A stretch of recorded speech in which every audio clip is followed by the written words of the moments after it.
Hello, everyone. Welcome to the wonderful world of technology. This is the first time I'm using StreamYard, which is a pretty cool application. I'd just like to welcome everyone that's going to join us.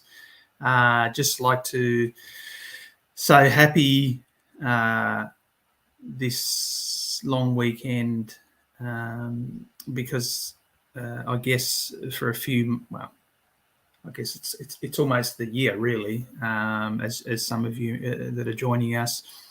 Earlier this year, I was able to launch this beautiful book, If I Could Be a Kangaroo. It was actually launched on January the 31st, which was my birthday. Basically that's my son, Jake, in a kangaroo onesie. And the book and the motivation behind the book was dedicated to all the Australian animals that were lost or injured in the bushfires in 2019-20, the summer bushfires, which those probably from overseas that might be watching. And this beautiful book is my daughter in an emu onesie. So for those that don't know too much, it's part of a book series, and each book is going to be looking at different characteristics of the Australian animals, but also the fact that some animals have certain characteristics that somehow equate to how kids can be sometimes. In the kangaroo instance, the kangaroo book sort of looks at that whole joyful, bouncy sort of idea, and the what happens throughout the day. And the emu book's probably in this case it takes a lot after my daughter Talia, who's runs around. I remember as a kid she'd run a lot, she'd do athletics and stuff like that. That's the intention, and it's also a way to educate young kids, not just young kids from an early age, about wildlife, and particularly not just those in Australia, but those overseas as well. So I'm really excited. I've got the opportunity to today to be able to share the screen as well. If you're as part of the launch, you may have seen a post of being able to, how would I say, being able to sort of look at seeing if we can embrace more positive, joyful energy in this world. Things have been really tricky, obviously, in the last year and a bit, and one of the motivations for me in particular, and for Nancy, my partner, is trying to reconnect to our inner child, a healthy inner child, I guess is the easy way to put it. And between us, we've got 5 kids, and sometimes as parents, we can lose it. I was going to say another word, but I thought this is a family show.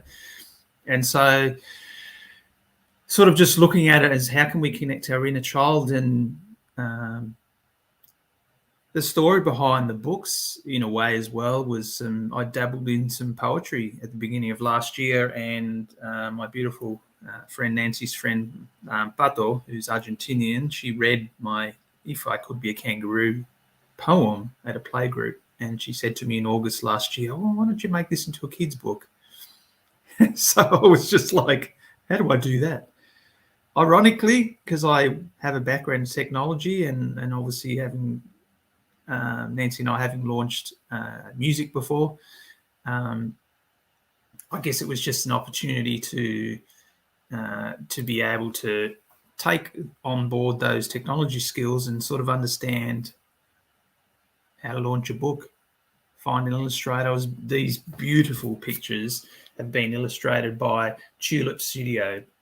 So if you have a look here, I'm just trying to do it. Tulip Studio is an amazing artist, or group of artists in Indonesia, actually. So like anything, some of these books, the illustrations are just amazing for the kids, and also for big kids and adults. And so it's just a really, really, really great. So whether it's getting the paperback. But what I'm going to show you actually, and I'll share my screen shortly, is there's an ebook version, and this particular weekend and for the next 7 days, we've got the opportunity to purchase that ebook on live, basically, to purchase it via Amazon, and then so I'll actually show you. I'll share the screen, which is going to talk a little bit about. It's going to be the actual ebook reader that Amazon has. It's called a Kindle Cloud Reader, I think it is. So what I'll probably do is I'm going to show you a little bit about that. So even if you don't have the physical copy, or you're overseas and waiting or whatever, and you'd like to get the book as an ebook, yeah, by all means, you can actually go onto Amazon and get the Kindle version of it. So what I'll do is I'll just in the background, I'm going to share the screen so you can get a bit of a sense as to how it works. So Chrome tab, let me just figure out how to do this. Bear with us. Window, Chrome tab, how do I do this? I'll get there.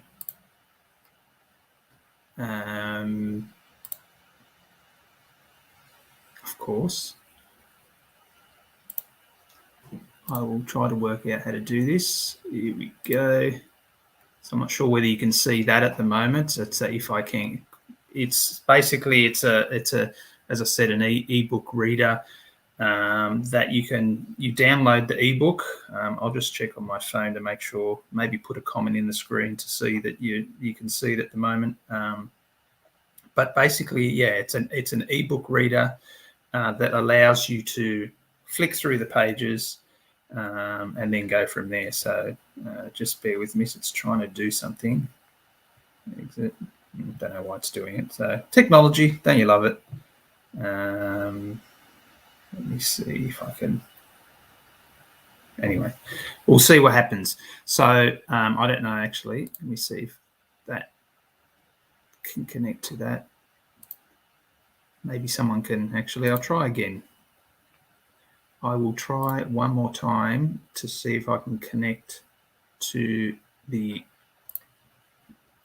share the screen again. See if I can.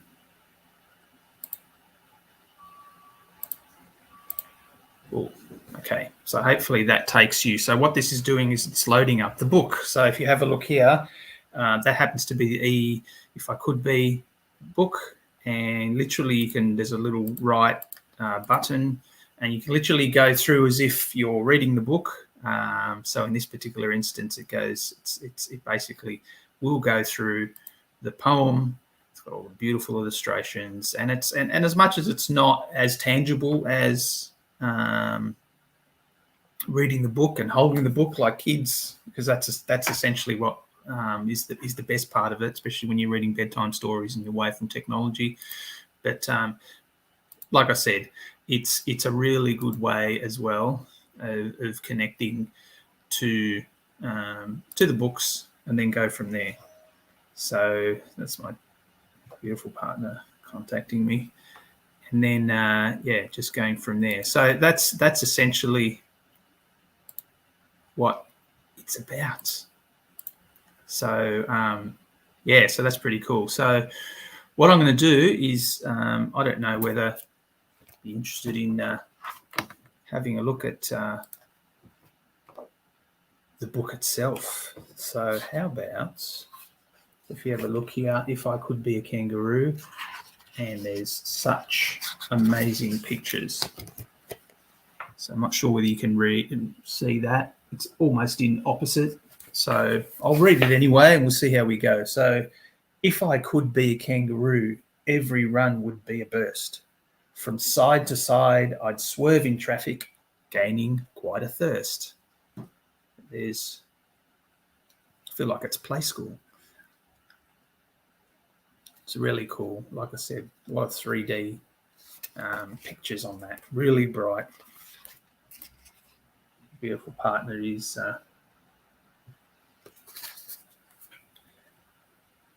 The library would lend me books on birds that cannot fly, with scrawny necks and skinny legs and toes that paint the sky. There we go. So there you go. Little kid there in the library learning all about what the emu is about. It's pretty cool.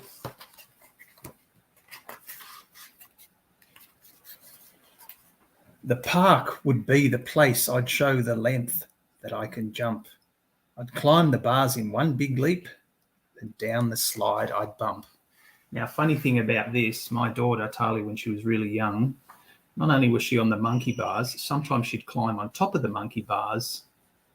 So she was a bit adventurous. She still is adventurous. So that's pretty cool.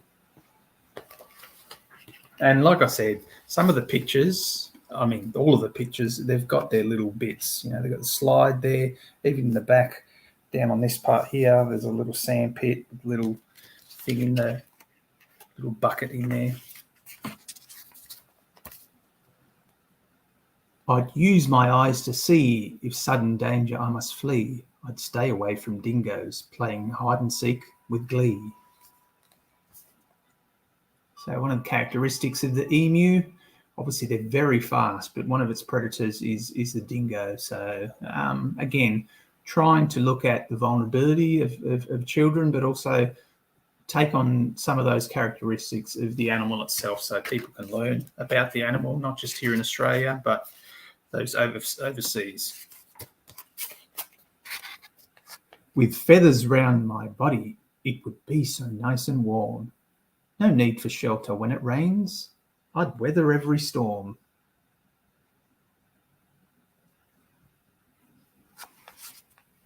Again, and it's really interesting when I'm writing the poems, I learn a lot about the animals and sort of some of the little idiosyncrasies about the book and about the animal. I'd have no teeth, so I could not eat hamburgers for lunch. I'd have to find some flowers or some grass or bugs to munch. That's pretty cool. And to be honest, and the illustrator, Tulip Studios, they've never seen pictures of my kids. And there's something about the synchronicity about their drawings, and it's almost like, wow, how did they somehow resemble my kids?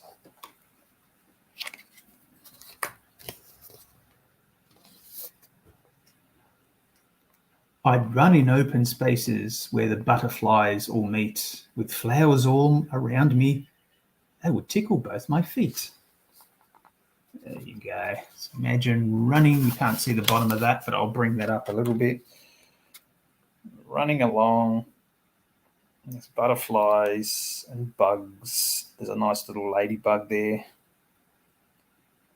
Such a beautiful, beautiful illustration. Just so beautifully done. And like any good kids book, there's always like a bedtime story.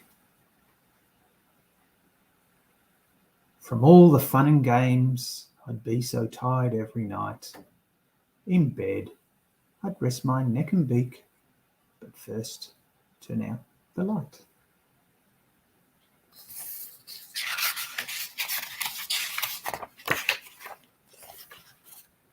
The end. So that's it. So if anyone wants to pick up this book, the ebook, like I explained before, Kindle has an app or a download ebook reader, and particularly for the next 7 days, ebooks available, I think $3.99 Australian dollars on your Amazon sites. $1 of each book is going to go to the Mudgee Emu Farm and Animal Refuge, which is down Jervis Bay, for those down Wollongong Way, the south coast. It's a really interesting story about that, because I lived in the Blue Mountains for over 10 years, and obviously they had the bushfires here, so I've got a connection there too. But I actually have a connection to down the south coast, Jervis Bay, all those areas, because as a young kid I used to go camping, and those cousins that are watching this, family, particularly the Chilean community, big population of Chileans, even from Sydney, but also from Wollongong, used to go down there Christmas holidays to Jervis Bay, Huskisson, Vincenti, all that place. And the Mudgee Emu Farm and wildlife refuge is actually down that way, and they were affected obviously by the bushfires, devastating bushfires. So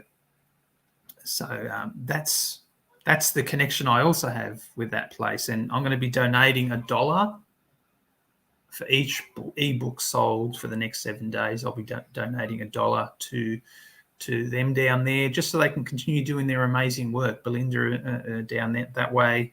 They, as I said, they rescue, they care for, they rehabilitate, and certainly when the bushfires occurred, it was obviously very devastating, and they were rescuing a lot of them and just bringing them back to health. And again, amazing work that a lot of people are doing, both out of the goodness of their heart. I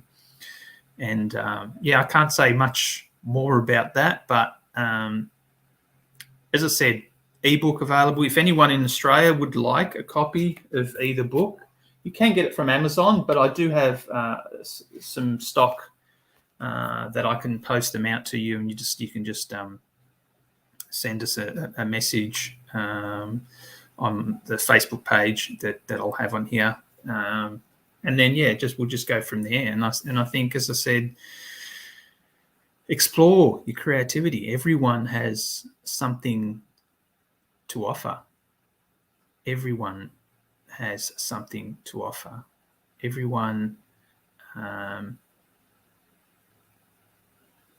can create. Everyone can be inspired. Everyone can inspire one another to create, to paint. I've seen so many friends over the last year and a half just explore parts of themselves and their creative self that they didn't even know existed. And I think these are the times at the moment where we have to look internally and see how much of ourselves we can give in terms of creativity, love, peace, the right sort of energy, and particularly connecting to the inner child. And I think that's the essence of the book as well, apart from the message behind the dedications to the animals. So just wanted to say thank you. Sorry, I tried to get Nancy on the StreamYard, but she was busy. But yeah, if there's anyone that's already got the book or gets the book, feel free to tag me if you've got pictures of the kids. Some beautiful parents have been tagging my Facebook page, Christian Ravello, musician, poet. They've been tagging me and putting pictures on their timelines of the kids reading the poems, and I think it just brings so much joy to my heart seeing that, because that's what it's all about. So just like to thank everyone that's joined us. As I said, reach out to me or reach out to Awakening the Senses. Awakening the Senses is a community group that my partner and I, Nancy, there's a lot that we're doing. We've got a radio program, Spanish radio program. Her friend Ali and Nancy do a Saturday night music live as well. There's workshops and stuff that we do. We've also got Duo Soluna, which is a music, meditation music, and even kids music in Spanish that we're also doing. So just, again, reach out to us. We're here, happy to answer any questions. And as I said, love and joy to everyone out there, both here in Australia and overseas. And let's just continue to embrace harmony and peace in this world. See you later. Ciao, ciao.